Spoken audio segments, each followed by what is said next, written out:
today I'm in Tenerife. I'm not in the French Alps. I'm on a family holiday, making the most of a well-deserved week of work and of school for the children, and trying to do some photography on the side as well. To be honest, I'm not pushing it too much. We're all pretty tired from work, from school, all of that, and so we decided this time not to go hiking too much.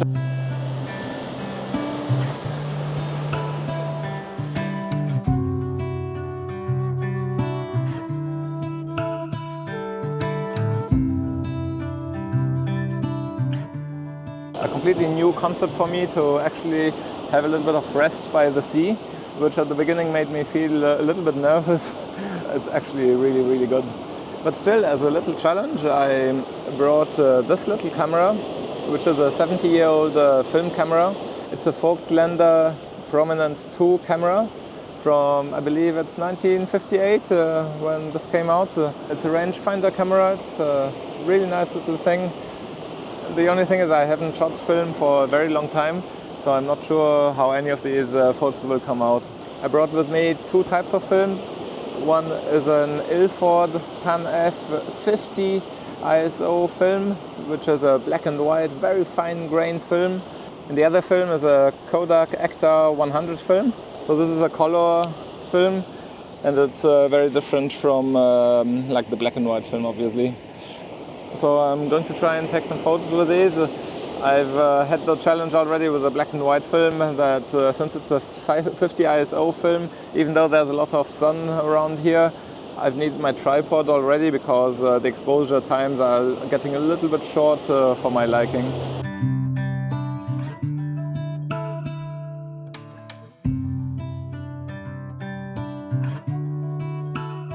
I've also taken with me a Lee big stopper film, which is like sunglasses for your camera, which lets in much less light because I want to try and see if I can get the waves to look very smooth and like cotton.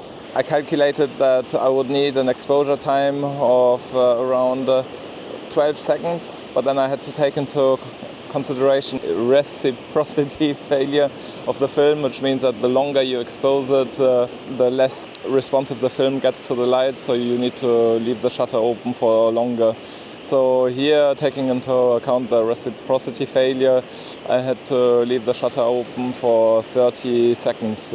I'm not sure if anything good will come out of this. I also did a quick time lapse so you can see what it's like, just in case the exposure on my film doesn't work out at all. So here I set up my camera next to the sea. Might be a little bit windy today. This is what it looks like. It still has the lens cap on. Let's take off the lens cap.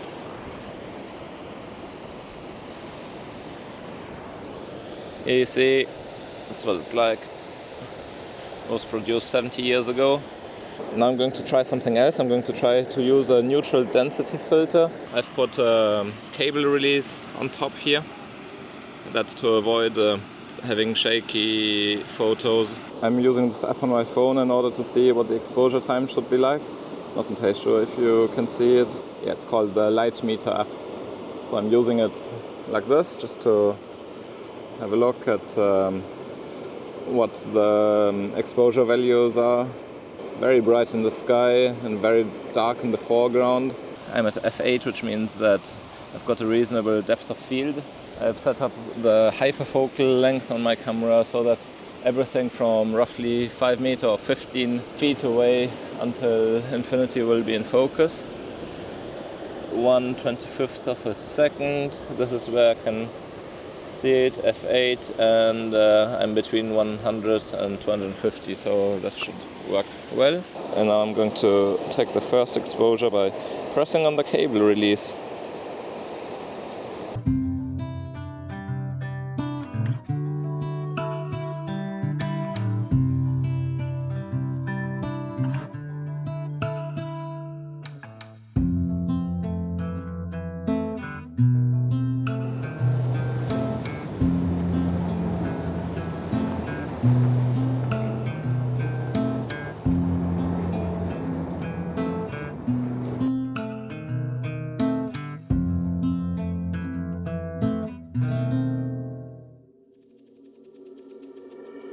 So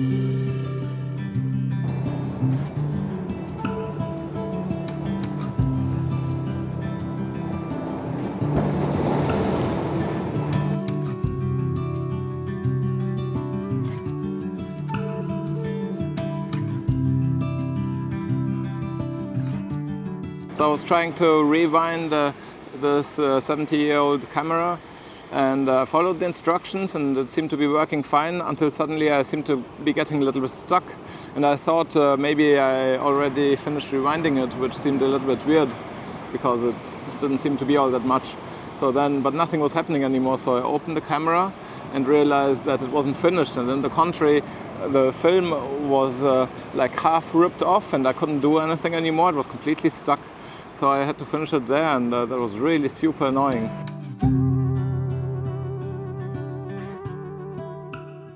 So my first reaction was to be really quite frustrated. I thought, well, that's what you get for trying film photography again, and that's where I also saw some benefits of digital photography. And then I just let it go and thought, well, let's just go to the pool, you know, let's have fun and forget about it for now. The next morning I felt a little bit more positive.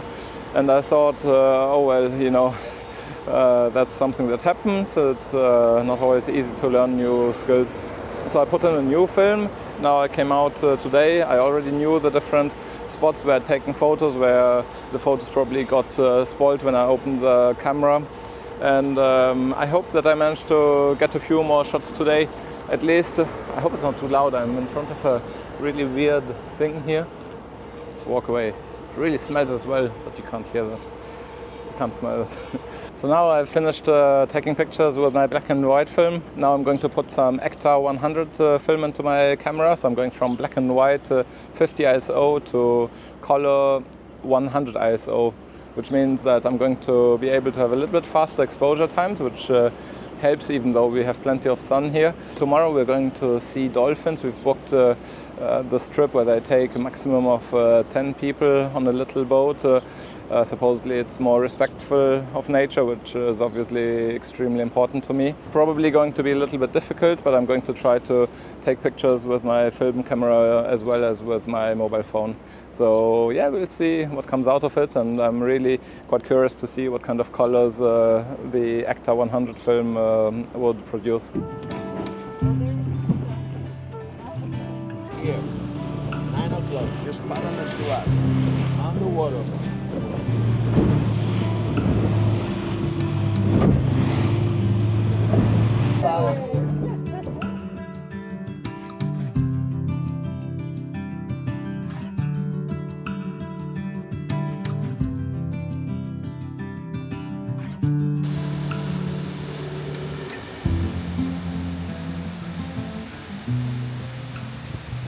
So I've come out now to take some pictures of the sunset behind me, still with my old Voigtländer film camera with Ektar 100 film. There are the surfers there behind me who are having fun in the sunset, and it's really quite beautiful with the setting sun behind them. It's an amazing scenery here. The only thing is I just gave myself a real fright, and to be honest, I'm quite glad that I'm not out here with a very expensive camera. I mean, it's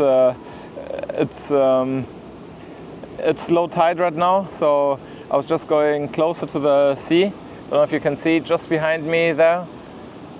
It looks exactly the same as here. It's all volcanic rock, but suddenly it becomes really, really slippy, and I didn't realize and just take a huge fall. My camera fell on the ground really hard, made a horrible noise. To be honest, a modern digital camera would probably have been pretty much destroyed. The first picture I took, the shutter stuck a little bit, so I had to kind of help out a little bit, push a bit. But after that, it seemed to be working fine. So now let's see. We'll see tomorrow how it goes. And I really hope I didn't ruin this poor, beautiful film camera. And yeah, that's it for tonight. I took a few pictures here behind me. I think the sun is not quite set, but there's some clouds, and there's pretty much not much light left, not so many colors.